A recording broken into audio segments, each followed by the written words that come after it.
গজাদা, আরেক রাউন্ড চা চালিয়ে দাও, চাটা খেয়েই উঠে পড়বো। হ্যাঁ হ্যাঁ, বৃষ্টিটাও এতক্ষণে যেন একটু ধরেছে। অনেকক্ষণ ধরে উঠবো উঠবো করছি, এবার উঠেই পড়বো। তোমরা উঠলেই আমিও দোকানে ঝাঁপ ফেলবো, বুঝেছো?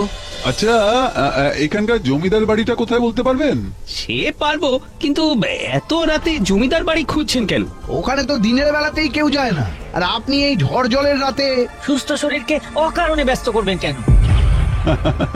জীবনটা শুধু খেয়ে ঘুমিয়ে হাত পা ছড়িয়ে কাটিয়ে দিলে হবে? জীবনের রোমাঞ্চও তো চাই, তাই না?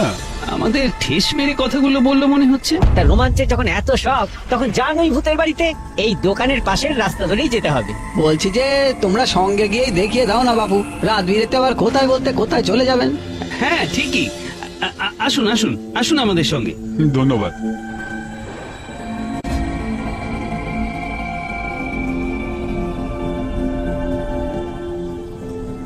এই রাস্তাটা মনে হয় বুঝতে পেরে গেছি। এই এই এই দিকটা দিয়ে যেতে হবে তো? রাস্তা দেখাবো কি, উল্টে ওই তো আমাদের নিয়ে যাচ্ছে মনে হচ্ছে। ওই যে জমিদার বাড়ি, ওই দিক দিয়ে ঘুরে যেতে হবে।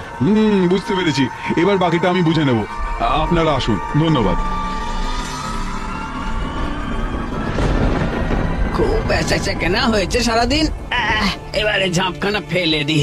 সে তুমি না হয় ঝাঁপ ফেলবে, কিন্তু এই দুর্যোগের রাতে লোকটা যে ওই হানা বাড়িতে ঝাঁপ মারলো, তার কি হবে? হ্যাঁ, এ লোকটা কি সত্যি সত্যি জমিদার বাড়ির ভিতরে গেল নাকি? গেল মানে যাওয়ার জন্য তো একেবারে লাফালাফি করছিল। এখন কিন্তু আমার লোকটার জন্য একটু অস্বস্তি হচ্ছে।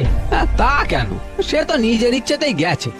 লোকটা না হয় একটা খেয়ালের ঝুঁকে যেতে চাইলো, কিন্তু তাকে ওদিকে ঠেলে দেওয়াটা কি ঠিক হলো? ঠিক ভুল না ভেবে এখন কি করা যায় সেটা ভাবো। তোমরা বরং এক কাজ করো, গ্রামের চৌকিদারকে খবরটা দিয়ে রাখো। হ্যাঁ, আর আমরাও রাতে গজাদার দোকানেই থেকে যাই। যদি চৌকিদার কোনো খবর দেয়, একসঙ্গেই ছুটে যাওয়া যাবে। হ্যাঁ সেটাই ভালো। গজাদা, চালের ডালে বসিয়ে দাও তাহলে, আমরা চৌকিদারকে বলে আসি।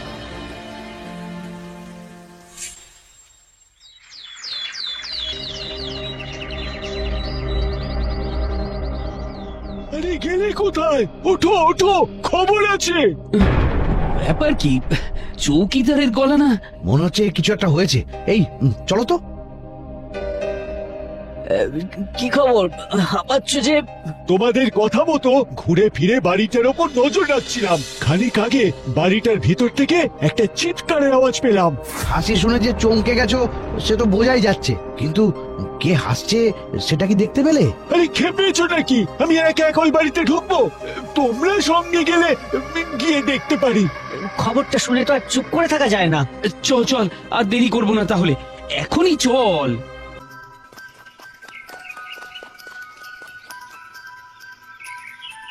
আরে চলো চলো, কি হলো? থামলেই কেন? আরে ঢুকবো কোন দিক দিয়ে? আগাছায় তো ভেতরে ঢোকাই মুশকিল। আরে অবাক কাণ্ড, ওই ছেলেটা কিভাবে ঢুকলো এর ভেতরে? সে যখন ঢুকতে পেরেছে, তখন আমরাও পারবো। এসো। আওয়াজটা কিন্তু ওপর তলা থেকে আসছিল। আরে ওই দিক থেকে একটা গো গো আওয়াজ আসছে না? চল তো ওদিকে।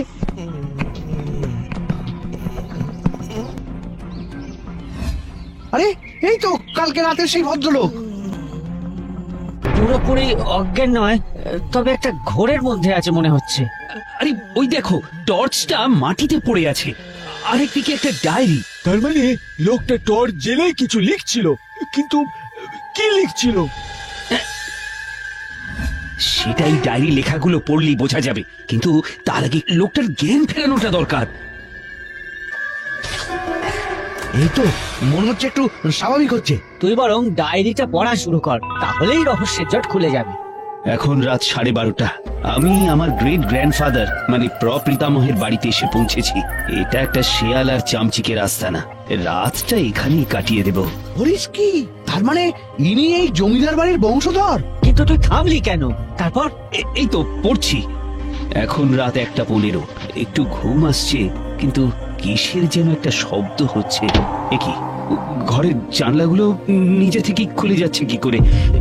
এক্ষুনি জানলাগুলো বন্ধ করতে হবে। যাই, বন্ধ করে দিই।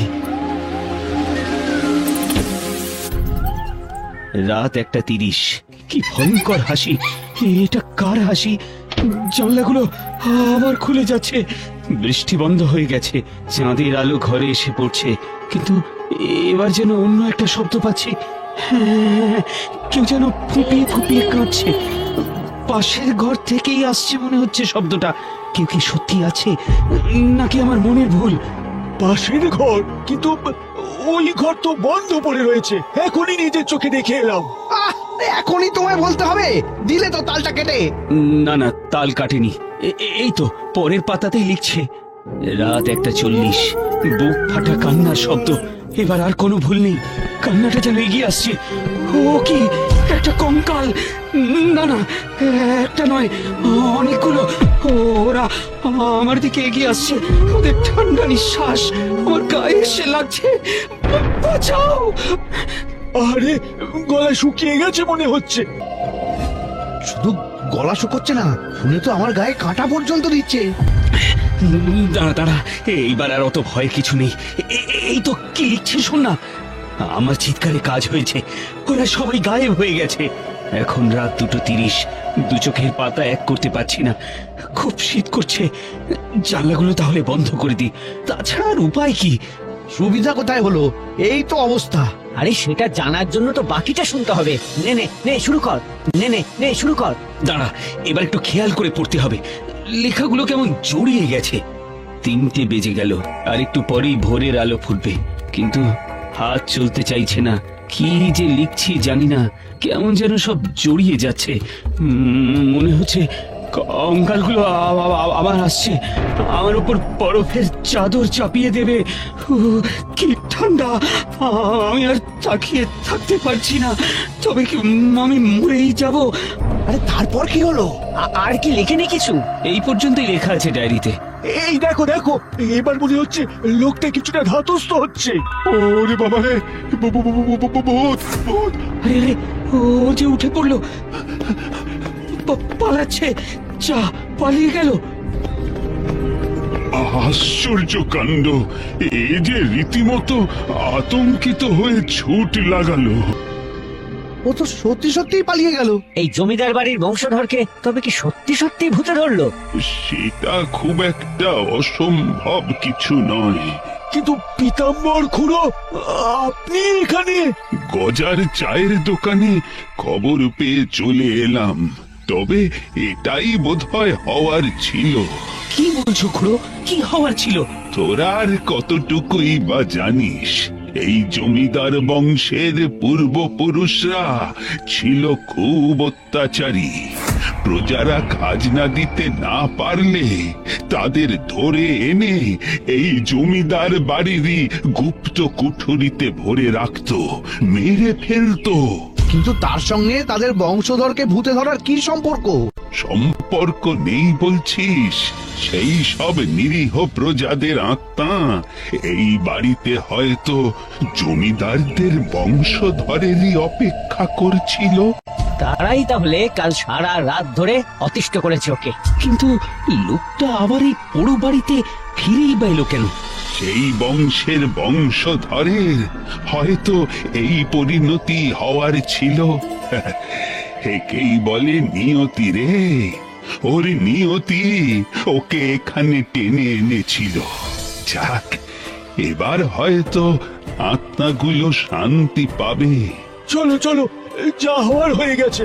আমাদেরও মনে হয় আর এখানে থাকা ঠিক হবে না। হ্যাঁ হ্যাঁ, চলো ফিরে যাই।